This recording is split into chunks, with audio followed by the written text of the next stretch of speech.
Hello friends, welcome back to my YouTube channel. ఈ రోజు నేను కొమురవెల్లి మల్లన్న స్వామి టెంపుల్ కు వెళ్తున్న ఫ్రెండ్స్.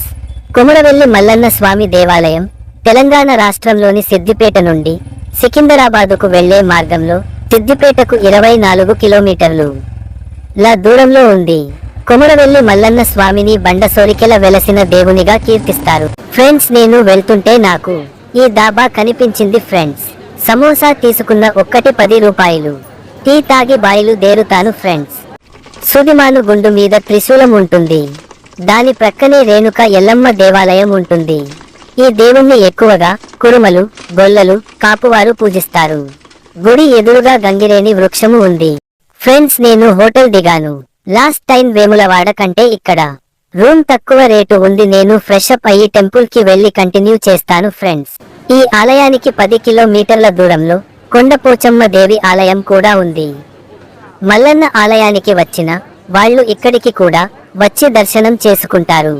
పూర్వం ఇక్కడ కుమారస్వామి కొంతకాలం తపస్సు చేశాడని, అందుకే ఈ ప్రాంతానికి కుమారవెల్లి అనే పేరు వచ్చి కాలక్రమేణా కొమరవెల్లి అయిందంటారు. పరమశివుడు ఇక్కడి తన భక్తులను కాపాడటానికి ఆదిరెడ్డి, నిలమ్మ అనే దంపతులకు కుమారుడై జన్మించి తన మహిమలతో భక్తులను కాపాడాడని క్షేత్ర పురాణం. తర్వాత కూడా తన భక్తుల రక్షణార్థం ఇక్కడే కొలువు తీరాడు. భక్తుల చేత ఆప్యాయంగా కొమరవెల్లి మల్లన్నగా పిలువబడే ఈ మల్లికార్జున స్వామి ఇక్కడ శివునికి సాధారణ ప్రతిరూపమైన లింగ రూపంలో కాక గంభీర ఆకారంలో నిలువెత్తు విగ్రహంగా దర్శనమిస్తాడు. దేవేరులు యాదవ కులానికి చెందిన గొల్లకేతమ్మ, లింగ బలిజ కులానికి చెందిన మేడలమ్మ స్వామికి ఇరువైపులా దర్శనమిస్తారు.